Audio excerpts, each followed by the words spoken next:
Pax Vobis, salam damai bagi kita semua. Mujizat besar yang terjadi di hadapan lebih dari 70.000 orang pada tanggal 13 Oktober 1917 di Fatima, Portugal, begitu fenomenal, sehingga banyak orang percaya itu adalah mujizat terbesar yang pernah terjadi dalam sejarah gereja Katolik setelah kebangkitan Tuhan. Sebagian orang mengkaitkan penampakan Bunda Maria di Fatima yang disertai mujizat matahari sebagai penggenapan dari kitab Wahyu. Maka tampaklah suatu tanda besar di langit. Seorang perempuan berselubungkan matahari dengan bulan di bawah kakinya dan sebuah mahkota dari 12 bintang di atas kepalanya. Kitab Wahyu bab 12 ayat 1. Mujizat tersebut mengkonfirmasi kebenaran dari 3 pesan rahasia yang disampaikan Bunda Maria pada tanggal 13 Juli 1917 kepada 3 anak gembala, Lucia, Francisco, dan Jacinta. Seperti yang sudah dijelaskan di video sebelumnya, ketiga pesan tersebut berkaitan dengan rencana iblis untuk menghancurkan gereja Katolik dengan membawanya pada kemurtatan melalui ekumenisme. Sekedar untuk mengingatkan kembali, ekumenisme yang dimaksud dalam video ini adalah gerakan untuk mempersatukan kekristenan dengan jalan dialog. Gerakan ekumenisme ini dimulai oleh denominasi-denominasi Protestan pada tahun 1910.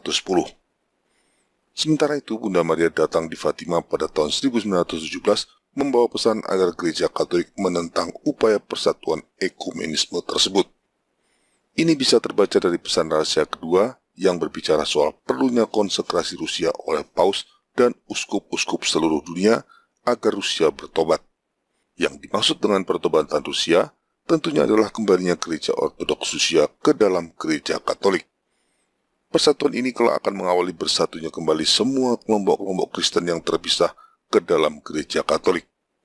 Itulah persatuan Kristen yang dikehendaki Tuhan. Gerakan ekumenisme yang dimotori oleh denominasi-denominasi Protestan pada tahun 1910 itu pada akhirnya memang dikecam oleh Paus Pius ke-11 dalam ensiklik Mortalium Animos pada tahun 1928. Tapi kecaman melalui ensiklik saja tidak cukup untuk menghentikan ekumenisme. Bunda Maria menginginkan agar Rusia dikonsekrasi untuk melawan ekumenisme. Paus Pius XI dan Paus Pius XII memang berusaha melakukan konsekrasi Rusia. Sayangnya upaya konsekrasi tersebut belum dilakukan sesuai dengan permintaan Bunda Maria. Akibat kelalaian tersebut, gereja Ortodoks malah ikut bergabung dengan gerakan ekumenisme ini pada tahun 1948. Dengan bergabungnya gereja Ortodoks dan Protestan, maka tinggal gereja Katolik saja yang masih bertahan untuk menolak gerakan ekumenisme. Pesan rahasia ketiga yang menurut suster Rusia diminta oleh Bunda Maria agar dibuka pada tahun 1960, kemungkinan besar berupaya memperingatkan tentang adanya upaya untuk menggiring gereja Katolik agar ikut terjerumus ke dalam gerakan ekumenisme ini. Tapi sayang sekali oleh Paus Yohanes 23 yang memang sudah merencanakan Konsili Vatikan kedua, pesan penting ini diabaikan. Tujuan utamanya tentu agar pesan tersebut tidak mengganggu rencananya untuk menjerumuskan gereja Katolik ke dalam ekumenisme melalui Konsili Vatikan kedua. Sejak wawancara terakhirnya dengan Father Fuentes pada tahun 1957, suster Rusia tidak lagi muncul di depan publik selama kurang lebih 10 tahun. Sampai akhirnya suster Rusia tampil kembali ke depan publik pada peringatan 50 tahun mujizat Fatima pada tahun 1967 dengan penampilan dan sikap yang sangat berbeda. Bahkan pada beberapa wawancara yang dilakukan pada tahun 1992 sampai 1993, suster Rusia mengkontradiksi semua pernyataan sebelumnya. Salah satunya, dia menyangkal bahwa pesan rahasia ketiga harus dibuka pada tahun 1960. Dia juga menyangkal bahwa pertobatan Rusia yang dimaksud adalah kembalinya gereja Ortodoks ke dalam gereja Katolik. Dengan kata lain, suster Rusia menyangkal bahwa pesan Bunda Maria di Fatima bertujuan untuk menentang ekumenisme dan memperingatkan adanya konsili yang akan menjerumuskan gereja Katolik ke dalam ekumenisme. Bagaimana mungkin suster Rusia malah menyangkal pesan terpenting dari Bunda Maria? Beruntung dengan keterbukaan informasi akibat teknologi internet, misteri ini mulai menunjukkan titik terang. Dengan tujuan untuk mencari jawaban atas perubahan sikap dan penampilan suster Rusia, orang mulai menyelidiki foto-foto suster Rusia sebelum tahun 1967 dan membandingkannya dengan foto-foto suster Rusia setelah tahun 1967. Dari perbandingan foto-foto tersebut, orang mulai menduga bahwa suster Lucia yang tampil ke publik setelah tahun 1967 bukanlah suster Lucia yang menerima pesan Bunda Maria di Fatima. Keduanya kemungkinan besar orang yang berbeda. Silakan perhatikan foto-foto suster Lucia sebelum tahun 1967 dan sesudahnya.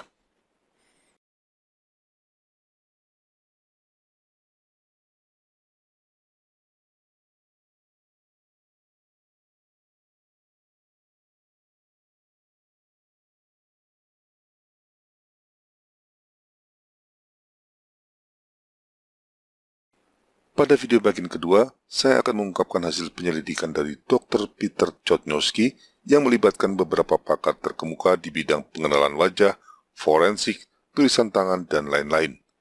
Penyelidikan Dr. Chodnowski mengkonfirmasi bahwa suster Rusia yang dikenal dunia dan meninggal pada tahun 2005 adalah suster Rusia palsu, bukan suster Rusia penerima pesan Bunda Maria di Fatima.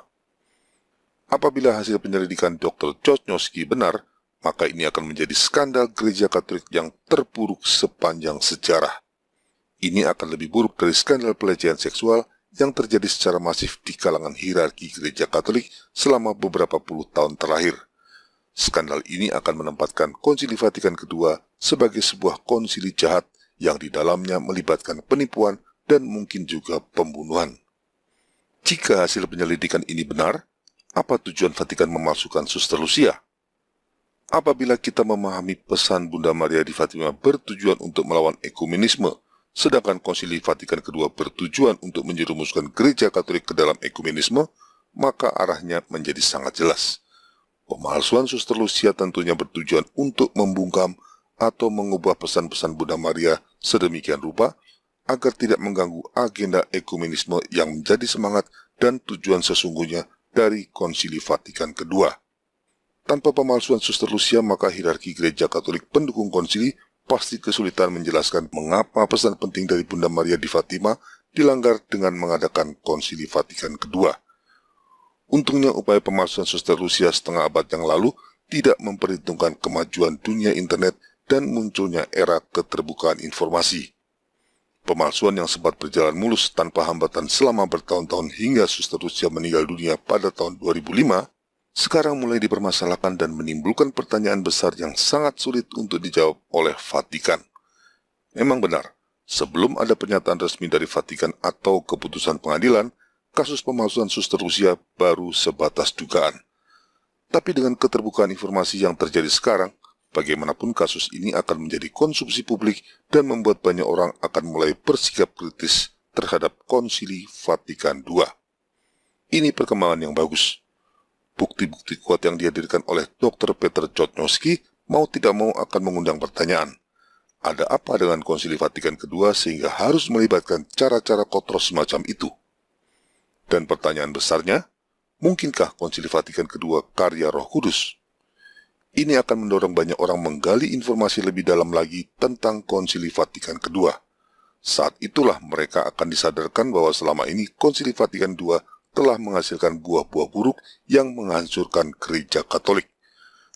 Apalagi dengan menyadari bahwa semangat konsili adalah semangat ekumenisme dan semangat ekumenisme pada akhirnya berujung pada kemurtatan, banyak orang akan mulai menolak Konsili Vatikan kedua dan menuntut hierarki untuk kembali pada ajaran gereja Katolik tradisional pra-konsili. Misa Novus Ordo yang dibangun dengan semangat ekumenis akan dijauhi dan sebaliknya umat mulai menuntut kembalinya misa Latin tradisional. Sekalipun hierarki gereja tetap akan menjalankan agenda ekumenisme sesuai amanat Konsili Vatikan kedua, akan semakin banyak umat yang sadar dan memilih untuk menjadi sisa umat yang setia dengan menolak semangat konsili demi keselamatan jiwa mereka sendiri. Mereka akan memilih bersikap seperti Nabi Daniel yang setia pada imannya meski harus hidup dalam pembuangan di tanah Babel. Mereka akan mulai kritis terhadap gembala-gembala upahan yang mempropagandakan semangat konsili, yang menganggap semua agama menyembah Tuhan yang sama, dan yang mengedepankan semangat dialog dengan melupakan penginjilan.